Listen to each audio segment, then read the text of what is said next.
Alrighty, guys, welcome to course number 2.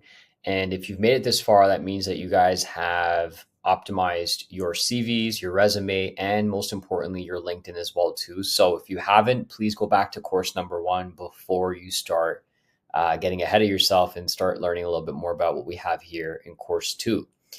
And if you have already organized everything, I'm glad you guys have done that. Let's get into more of the interesting stuff so we can get the ball moving forward and start landing these interviews as soon as possible.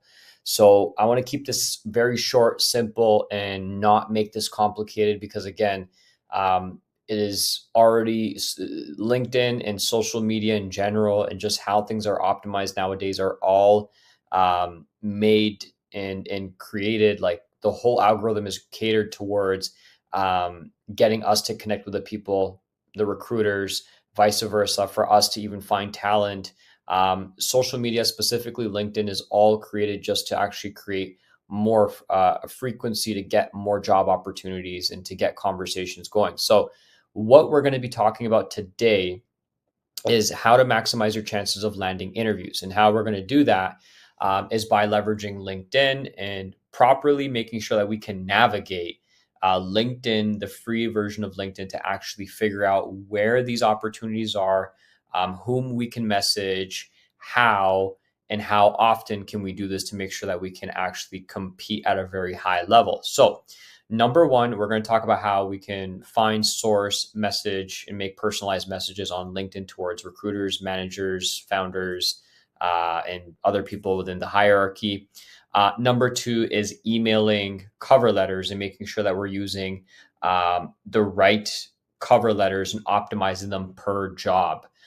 Just because, again, there are different types of descriptions, responsibilities, outlines of things that these recruiters are looking for, and characteristics, whether it's in personality based characteristics, skill level, attitude, overall. Like, you just want to make sure that you can use those cover letters to match with what those descriptions or opportunities look like. And third is going to be how to actually hack networks. And why I want to say hack networks is how to make sure that you can find an organization you want to work for.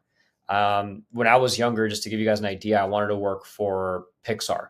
I thought that I was going to be some amazing animation guy, and I was going to create Disney movies, and make illustrations like, Lion King and Monsters Incorporated, or, like we have this, the Despicables as well too. Again, there are a lot of different types of variations that I thought I was personally going to get into, and using my specific skill sets and what I thought I was going to do. I would be generally, if I were to go for those opportunities today, I never thought I'd be in this position I am right now. But let's say I'm still looking for a graphic designing opportunity. I'm going to simply just go and follow the same strategies I'm going to show you right now to figure out how I can get into Pixar, or figure out how I can get a lead graphic animation role, and work my way up within those categories. So, nonetheless, what I'm going to do is actually just go ahead, show you guys how to make this very simple. And, I'm going to walk you through it right now. So, what we'll do is I'm going to just share my screen over here, and I'm currently on LinkedIn. So make sure you guys are signed in, and make sure you guys are ready to kind of just navigate everything. So when you guys are going to this top little search bar, as you can see, I've typed in quite a bit of different things. But like I said, if we were to just keep it very simple, streamlined, sales is probably one of the most mandatory skill sets that are required to really survive in any standard entry level job. And of course, if how to obviously communicate, and even just do sales in general as well too, like, it's a very good place to start off at. That's how I was able to build my career out as well too. But nonetheless, let's just get into it. Let's say that sales is something that you want to start off in, and you think that that's just like a good little fit for you, and you just want to figure out how to get in any of these roles, in either a small private company or maybe even enterprise company as well too. So once you actually click that, you'll realize that you will end up in a similar, description right over here, or a drop down menu where you can actually source and find all the opportunities that are in either Greater Toronto area, in Vancouver, New York City, Florida, or maybe even Los Angeles as well too, or maybe even Dallas. Again, anywhere where you are situated, it will optimize, and the search engines and filters will help you draft up the best opportunities that will get to the top of this page over here. So let's say that I wanted to just focus on this little case study right here. Let's say that um, I wanted to specifically apply for this job here. Okay. I have no real sales background, or I've got a little bit of background here and there. That's on my resume. I've done some door to door. I've sold some different types of phone plans for like Rogers, or did some door to door there as well. Let's say that I just simply want to get into this entry level position. Okay. How I would reverse engineer LinkedIn, and what I would do specifically is, again, this entire posting is over here. You guys can go through the entire process. You guys can see it is in St. Catharines. It's posted 3 weeks ago, and over 100 applicants have either applied and or kind of gone over this process as well too. And most importantly, you guys can see that there's a whole description about the job. Okay. There's a full on breakdown of the entire job. And most importantly, as you can see, the experience is required to even, the basic qualifications or experiences to get inside this position is not too aggressive. Okay. And of course, if you have time, you guys can read the entire demonstration process, or just a little bit more in regards to the job title. And most importantly, what I'd like to say is we're left with some contact information. We left with a name, a number, and an email. Okay. So when you guys are going to a process where you are trying to, reach out to these people and actually just source these opportunities, as you can see, LinkedIn already makes it so easy and efficient for you to just get into the hiring process. They already have a technical recruiter. They already have her name here, her number, and also her email. Okay. So the first thing that you guys want to do is make sure before you apply, you make sure that you guys check off all the boxes. And if not, you guys can still be optimistic and push out your applications as well too. What I would do in most cases is making sure that I can get my cover letter and my resume to actually complement their skill requirements. Maybe you don't have the proper verbiage, or you haven't really optimized or broken down, your sales, roles that you had in the past. Maybe you spent a lot of time talking about how you did a great job, working for this daycare, or doing something that's completely out of sales, which is maybe like,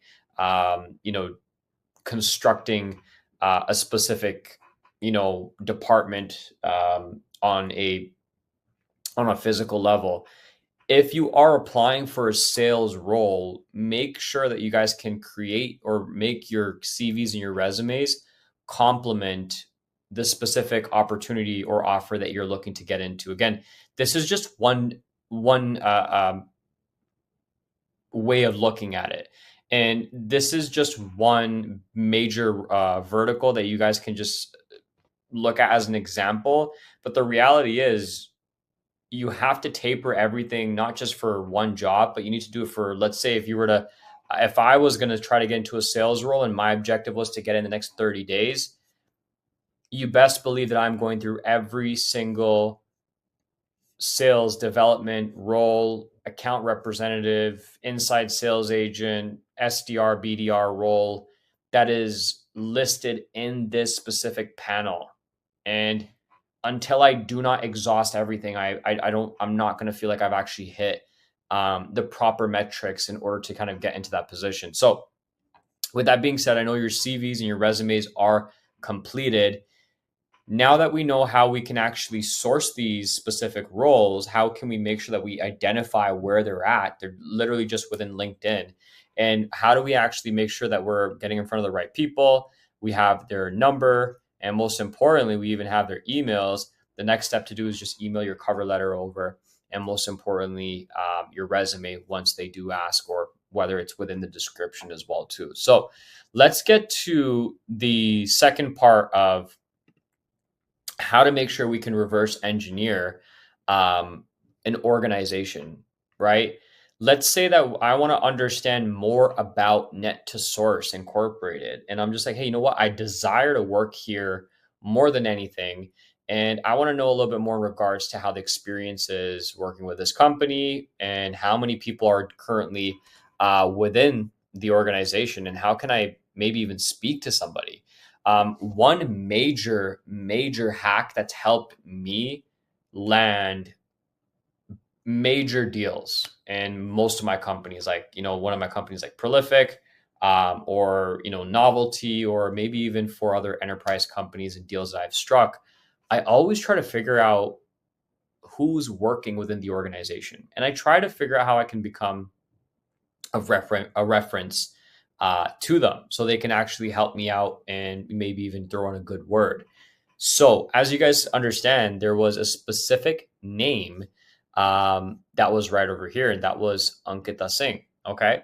So, I'm just going to give you guys a very simple example. How do we make sure that we can just learn more about who these people are? As you can see, um, I've already typed in Ankita right over here. And if I clear this search over here, you guys can see that you guys can click this people button and you're going to literally see the whole organization. There's 656 associated members that are organized are working or on social media within LinkedIn that are somehow paired with this organization. So let's say I just simply want to know who Ankita is, and I want to see exactly if I can get more personable, maybe follow her, maybe even also send her a friendly message saying that, hey, you know what, I've already applied for the job, looking forward to connecting with you. Most importantly, I'd love, you'd love to understand whether or not it would be a good idea to even go ahead and learn more about how we can increase our chances of getting hired here. So what I will say is that this page is directly correlated with that same tab that we had over here as well too, which is Ankita, the actual technical recruiter. As you can see, it is listed over here as well too, as she is the recruiter for N2 or Net to Source. Sorry. So when we actually want to go ahead and leverage these different attributes and making sure that we can use LinkedIn at the highest level, one thing is that we should also be sending these recruiters and or also people that have worked within the company some reference messages. And what we have listed out over here are some examples for you to actually go by. And this is a very standard way of just kind of bumping somebody and just being friendly and allowing them to know that you're also taking the time out to introduce yourself, but you're also following all of the steps as well too. Again, this is a game of touch points, and this is a game of winning the hearts of the people that are recruiting you, right? You want to earn their respect, and you also want to let them know that you're very diligent as well too. So again, for example, hi Ankita, I hope you're well. I've applied for sales development representative role, and I am the perfect and I'm the perfect fit as I have 2 years of experience in outbound sales and in marketing. So I'd love to jump on a call and show my enthusiasm for this role. Thank you. And again, guys, remember that there is a very short amount of copy or words or letters that you can actually put in as your intro message. So try not to bombard them with a whole paragraph, because again, I would ignore it, and I know other recruiters will ignore it too. Be short, simple, sweet, concise, and just move on to the next opportunity or role, and then follow the same steps. Second, message other employees and simply just put in your good word and just get some insights. The worst case scenario, someone just ignores you. That's fine. And the other worst case scenario is that they reject you. That's also okay. The reality is, whoever gets to ask first or puts their hands out for a handshake or an introduction will always reap the benefits of exchanging, contact information, goodwill, or also engage in like increasing their bandwidth of building a solid relationship. So I know for one, anytime that I seeked an opportunity, For example, I'm just going to let you guys know I graduated as a Toronto firefighter, and I had absolutely no network within the Toronto Fire organization. But what I did do, when I wanted to get hired, I actually graduated with all my certificates. I had all of my certifications that was required in order for me to actually get into the job. But I realized that I knew absolutely nobody. What I did is I went to LinkedIn. I typed in Toronto Fire. I found the LinkedIn for the fire chief of Toronto Fire, and I saw his in LinkedIn. And then under his LinkedIn, I saw a bunch of other Toronto firefighters. I'm like, wow, they're all here. And a lot of them were also some of my coaches, some of the recruiters, some of the educators, and that were a part of TFS. And I'm like, wow, I can literally message these people and try to build relationships with them. And then what I did is I stumbled across a non-for-profit organization called the Greater Toronto, or let's just call it the GTM AA Support 7 Truck. And essentially, it was a non-for-profit organization where aspiring firefighters or retired firefighters or people from the city can actually work with this organization and show up to real 911 calls or emergency calls for fire. And this was probably the best example I can give you guys. When I actually found that place on LinkedIn, I had messaged somebody. I got an invitation, a personal invitation to actually be a part of this organization as a member. And after that, I was able to work my way up the entire hierarchy of understanding who's the recruiting managers, where I should get trainings, where I should get extra resources, help, and also how to apply for the Toronto Fire Services and other services that are in different municipalities as well too. So, long story short, if you don't know how, try to figure out who's within the same realm and just ask them, just tap them on the back or say hello and be like, hey, you know what? I'm a little lost here. It seems like you've done this before, and I would greatly appreciate if you can just point me in the right direction, share some insights or value. And this goes for any single industry or job opportunity. So if you're not confident enough to even just approach strangers and ask them how their experiences are, there's chances are you're going to have a very difficult time in understanding how to even break the ice with people that are interviewing you or recruiting managers and other people as well. So long story short, that is basically what this entire training is about. It is about how to use LinkedIn to figure out exactly where these job opportunities are. Again, LinkedIn is optimized to show you these job opportunities. But now that you guys have your CVs and your resumes, now it's a matter of making sure that you can load up your emails and fire out a bunch of cover letter emails and resumes towards all these recruiters, and most importantly, making sure that you guys can hit a minimum KPI. And what I mean by KPI is how many times per day can you apply for a job? Okay. Some people do 10 per month. Some people do 10 per day. Some people do 10 per 2 hours. How fast do you want to get hired, and how much of a better opportunity you want to land is all within the amount of work that you guys are willing to do per day. Okay. Very, very simple. There is no difference between someone that's, just graduated with you from the same program as you did today versus someone that's probably going to graduate maybe next year or in the 2 years after. They might land a better job than you do in the next 2 years faster, but you prolonged it and you also procrastinated. So let me tell you guys one thing before we hop off. I've given you guys all the resources, the how-tos. The reality is only you guys can now actually take action and actually do the work.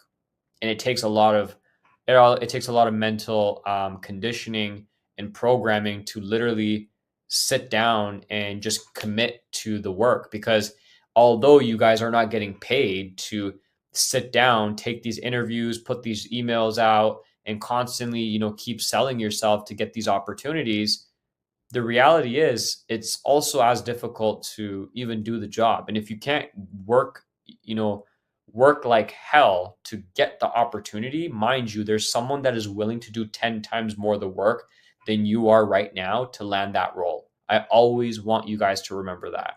There is someone that is fighting for the same job that you are right now as we speak, and they might beat you to it. That's not the end of the world.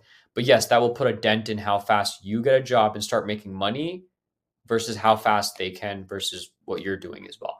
Okay. So I'd like to keep it on a positive note. Everyone that's here and probably at this 21-minute mark probably has intention and is also committed to the process. So I hope to see you guys on the third course, and yeah, hope you guys enjoyed this video, and we will have more examples linked at the bottom as well too. So hope you guys enjoyed it, and we will see you on the next training.